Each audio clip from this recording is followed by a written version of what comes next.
நபர் பதிலளிக்கவில்லை. தயவு செய்து பின்னர் முயற்சிக்கவும்.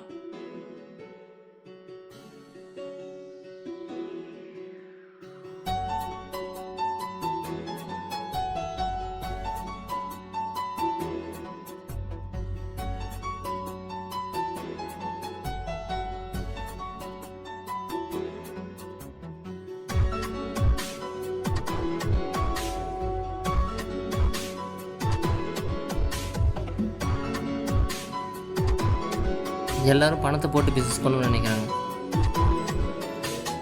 ஆனால் நான் என் ஐடியா யூஸ் பண்ணி பிஸ்னஸ் பண்ணணும்னு நினைக்கிறேன். அதுக்கு ஒரு சின்ன ஸ்பார்க் வேணும். அதுதான்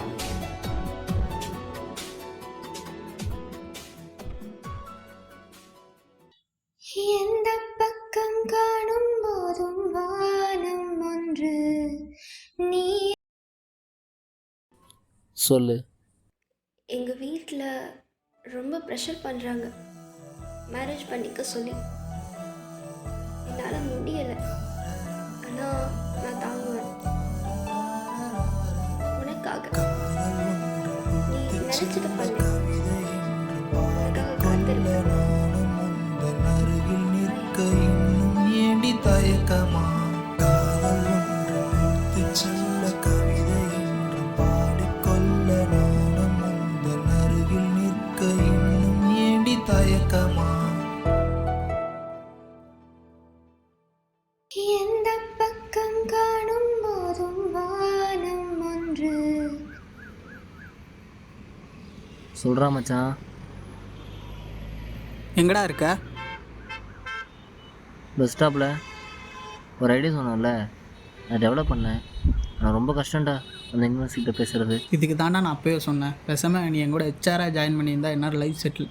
அதை விட்டு ஸ்டார்ட் அப் பண்ணுறேன். அது எதுக்கு? அது ஆரம்பிச்சிட்டான்டா அந்த நாய் வேறு குறைக்குதே. டேய், லைஃப்பில் வர்றதே கொஞ்சம் காலம் தான்டா. நம்ம ஐடியானா நம்ம லைஃப் மாறும்னா வேறு என்ன வேணும்? என்ன கொஞ்சம் கஷ்டப்படணும், அவ்வளோதானே. என்னமோ பண்ணுடா. நான் எம்ப்ளாயாக ஜாயின் பண்ணேன், ஆனால் இப்போ எம்ப்ளாயராக இருக்கேன். உனக்கு எதோ ஹெல்ப் தேவைப்பட்டா என்னை கூப்பிட்றாத, எனக்கு வேலை இருக்குது. ஓகே சார் வால், நான் ஃபோன் வைக்கிறேன். நீங்கள் போய் உங்கள் எம்ப்ளாயி ஒர்க்கை டே பாருங்க. டே நாங்கள் ஒர்க் பண்ண மாட்டோம், ஒர்க்கு கொடுப்போம். அப்படியே வரும்போது ஒரு கோழி பிரியாணி வாங்கிட்டு வா.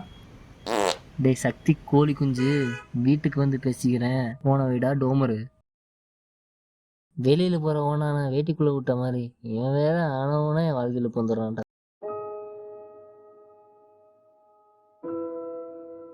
ஐயா, சாப்பிட்டு 2 நாள் ஆச்சு, பசிக்குது. 10 ரூபா இருந்தால் கொடுக்குறீங்களா? காசெல்லாம் தர மாட்டேங்க. சாப்பாடு இந்த சாப்பிட்றீங்களா?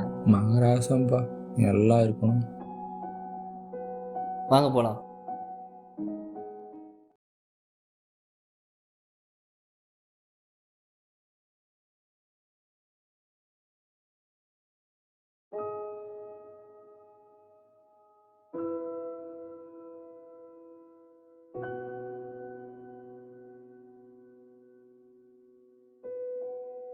ஐயா அவசரப்படாதீங்க, பொறுமையாக சாப்பிடுங்க.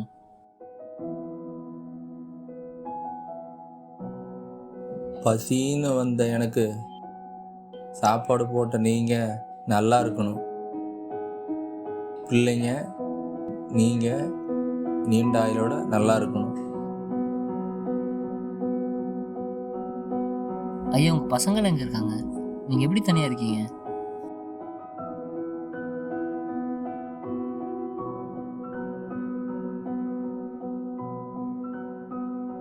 எல்லாம் விதிப்பா. இந்த காலத்து பசங்களுக்கு சொத்து தான் முக்கியம், பாசம் முக்கியம் இல்லை. ஏதோ தொழில் பண்ணணும்னு சொல்லி பரம்பரை சொத்து விற்று பிஸ்னஸ் பண்ணா, பிஸ்னஸில் லாஸ் ஆயிடுச்சு. ஏன்னு கேட்டதுக்கு வீட்டை விட்டு தள்ளிட்டாம்பா, வெளியே தள்ளிட்டாம்பா. அதனால தான் நான் வெளியில் பிச்சை எடுத்துகிட்டு இருக்கேன். விடுங்கப்பா, எல்லாம் சரியாயிரும். நடந்து தீமை அடுத்த நடக்க போகிற நல்லதுக்கு தான். எல்லாம் சரியாயிரும். இன்னைக்கு எடுத்த பசிக்கு சாப்பாடு வாங்கி கொடுத்துட்டீங்க. நாளைக்கு எடுக்க போகிற பசிக்கு யார் சாப்பாடு வாங்கி கொடுப்பாங்க?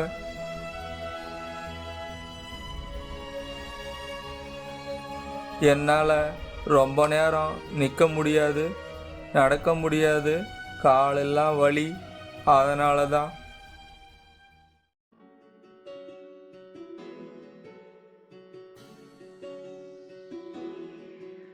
ஐயா நீங்கள் சாப்பிடுங்க, நான் வந்துடுறேன்.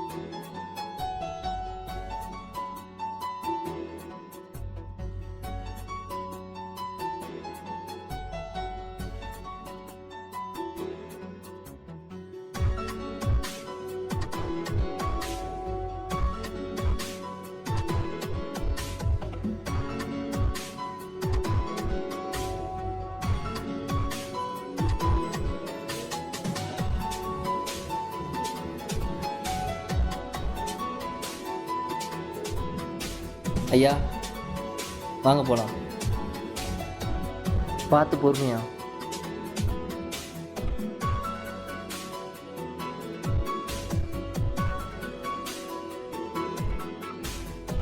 கலித்தாண்டவம் ஆடும்போது கல்கி அவதரிப்பார்னு சொல்லுவாங்க.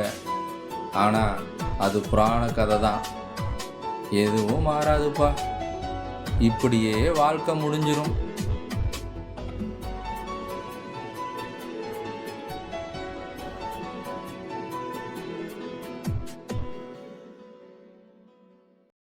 என்னப்பா இது? அப்பா நீங்கள் நிற்க வேண்டாம், நடக்க வேண்டாம், உட்காந்த இடத்துல ராஜா மாதிரி சம்பாதிக்கணும். உங்களை பிச்சைக்காரன்னு யார் சொன்னது?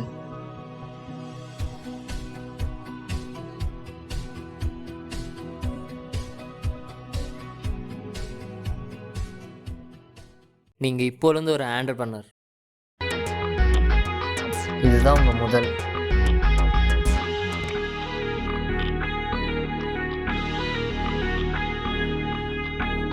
இதை வச்சு ஆரம்பிங்க, உங்கள் லைஃப் மாறிடும். ஏறு ஏறு முன்னேறு, உன் போலே இங்காறு, வீழ்வது இல்லை வரலாறு, எழுந்து நின்னா நிகர் யாரு, வந்து போகும் வான்மலையோ, மோதி பார்த்தால் பிழை இல்லையோ, மாறும் எல்லாம் உன்னாலே, ஓடு ஓடு முன்னாலே.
கல்கி அவதரித்து விட்டார்.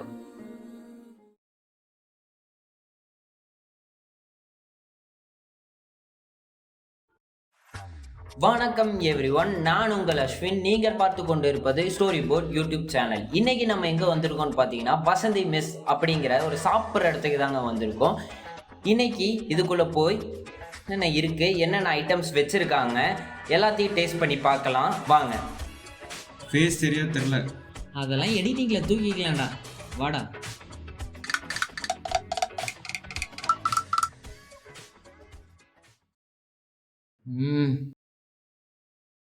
ஆனால் என்னதான் பெரிய பெரிய ஹோட்டலில் சாப்பிட்டாலுங்க வசந்தி மெஸ்ஸில் சாப்பிட்ற மாதிரி எங்கேயுமே இல்லை. செம்மையாக இருக்கு இட்லி, அதோட சட்னியும் நல்லா கெட்டியாக நல்லா இருக்கு.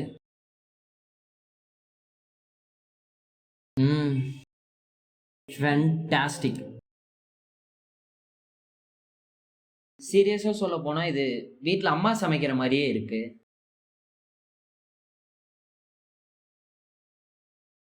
டே, என்னடா கேமரா கிட்ட கொண்டு வர? பின்னாடி போடா, சேலரி கட்டுறா உனக்கு. டே, ஸ்டார்ட் பண்ணிக்கோ. சரி ஐயா, நீங்கள் சொல்லுங்கள், உங்கள் பேர் என்ன? என் பேர் கோவிந்தராஜ். சரி, ஓகே ஐயா. இப்போ நீங்கள் எவ்வளோ வருஷமாக இந்த கடையை வந்து ரன் பண்ணிருக்கீங்க? என் பேர் கோவிந்தராஜ். நான் 4 மாதமாக இந்த கடையை நடத்திட்டு இருக்கேன். 4 மாதம் தான் ஆகுதுங்களா கடை ஓப்பன் பண்ணி? எப்படியா 4 மாசத்துல இவ்வளோ விலை கம்மியா இவ்வளோ டேஸ்டான இட்லியை எப்படி உங்களால் கொடுக்க முடிஞ்சுச்சு? இந்த இட்லியோட சுவையை தான் நீங்கள் பார்க்குறீங்க. இந்த இட்லிக்காக நான் பட்ட கஷ்டத்தை சொன்னால் இந்த இட்லியின் சுவைக்கான காரணம் உங்களுக்கு தெரிஞ்சிடும். அப்படி பார்த்தா நீங்கள் ஏதோ சொல்ல வர மாதிரி தெரியுது. அந்த ஆடியன்ஸுக்கும் புரியுற மாதிரி சொல்லிட்டீங்கன்னா கொஞ்சம் நல்லா இருக்கும். இதே இட்லிக்காக நான் 2 வருஷத்துக்கு முன்னாடி பிச்சை எடுத்தேன். அப்போ எனக்கு ஒரு தம்பி வந்து உதவி பண்ணார். நான் பட்ட கஷ்டத்தை மற்றவங்க படக்கூடாதுங்காகத்தான் இந்த இட்லியோட சுவையின் ரகசியம். ஐயா, அப்படி அந்த தம்பி உங்களுக்கு என்ன ஹெல்ப் பண்ணிட்டாரு? அந்த தம்பி என்ன ஹெல்ப் பண்ணாருன்னு சொல்கிறதுக்கு முன்னாடி அவரோட பேரை சொல்லிடுறேன்.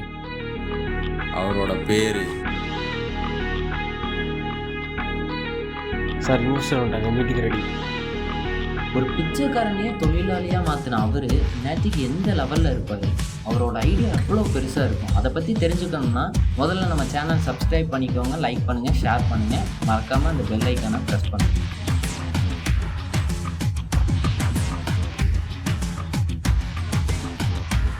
வெயிட் பண்ணுங்கள், நான் வரேன்.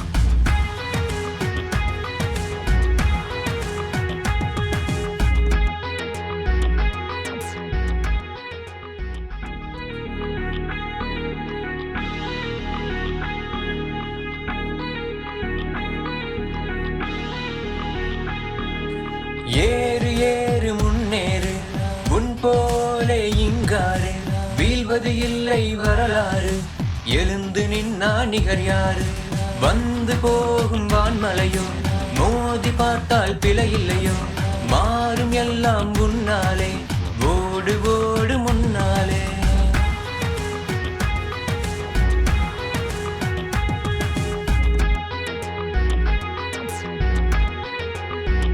எல்லா பிஸ்னஸ்மேனும் என்னை தேடி தான் வருவாங்க. ஃபர்ஸ்ட் டைம் உங்களை தேடி வந்திருக்கேன். ஏன்னா உங்களோட ஐடியாலஜி, உங்களோட எனர்ஜி ரெண்டுமே எனக்கு பிடிச்சிருந்ததுனால நான் இன்வெஸ்ட் பண்ணுறதுக்கு ரெடி. பட் என்னோடய இன்வெஸ்ட்மெண்ட்டுக்கு எந்தளவுக்கு ப்ராஃபிட் லெவல் கொண்டு போகிறத வச்சு நான் இன்னும் எக்ஸ்ட்ரா இன்வெஸ்ட் பண்ணுறதுக்கு ரெடி. Okay, thank you.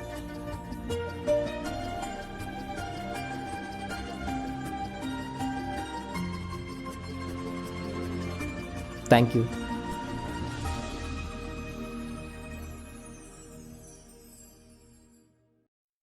சார், இன்வெஸ்டர்லாம் கிடச்சிட்டாங்க.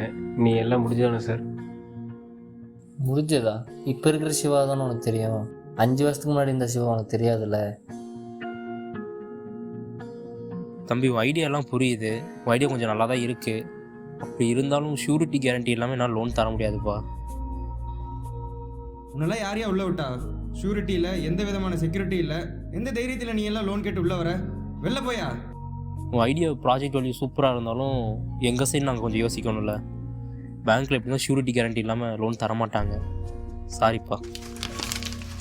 ப்ரியாரிட்டி, செக்யூரிட்டி, கேரண்டி இதெல்லாம் இருந்தால் தான் எனக்கு லோன் கிடைக்கும்னா எனக்கு அந்த லோனே வேணாம்டா. என் ஐடியா போதும்டா.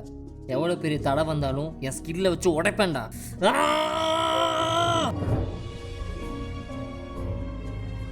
இப்போ தான் விதையை தூவியிருக்கேன். அடுத்து நாற்று நடணும், களை அறுக்கணும்,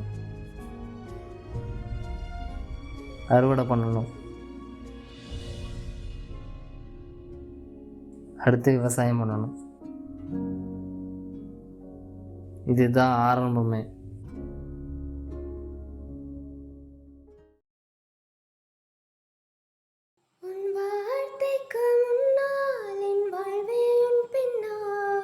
ஹலோ பார்வதி, நான் தெரியும் சிவா, நீ பிஸ்னஸ் மீட்டிங்கில் தான் ஃபோன் எடுக்கலன்னு. ஆனால் உனக்கு ஒரு சந்தோஷமான விஷயம் சொல்லலாம்னு தான் கால் பண்ணேன். ஐ ஆம் ப்ரெக்னென்ட். இந்த உலகத்தில் கேட்டு கிடைக்கிற உதவி அபூர்வம், கேட்காம கிடைக்கிற உதவி ஒரு வரம். சுயநலமாக ஓடுற இந்த உலகம் சக மனுஷனுக்காக எப்பவும் கருணை காட்டினதில்லை. ஒரு நாள் நம்ம வாழ்க்கை மாறுங்கிறது தான் இங்கே எல்லாரோட நம்பிக்கை. அந்த நம்பிக்கையை கொடுக்குற நல்ல மனசு இங்கே எத்தனை பேருக்கு இருக்குன்னு கேட்டால் அதுக்கு என்கிட்ட பதில் இல்லை. நம்ம பண்ணுற சின்ன உதவி ஒருத்தர் வாழ்க்கையை எவ்வளவு பெருசாக மாற்றுன்னு நமக்கு தெரியறதில்லை. அப்படி சிவா கோவிந்தராஜுக்கு பண்ண உதவி அவர் வாழ்க்கையே மாற்றுச்சு, சிவா வாழ்க்கையும் மாற்றுச்சு. இப்படி இருக்கிற சில பேர்னால தான் இன்னும் இந்த உலகம் இயங்கிட்டுருக்கு. கோவிந்தராஜ் வாழ்க்கை மாறினதுக்கு காரணம் சிவாவாக இருக்கலாம், ஆனால் 2 பேர் சந்தித்ததுக்கு காரணம்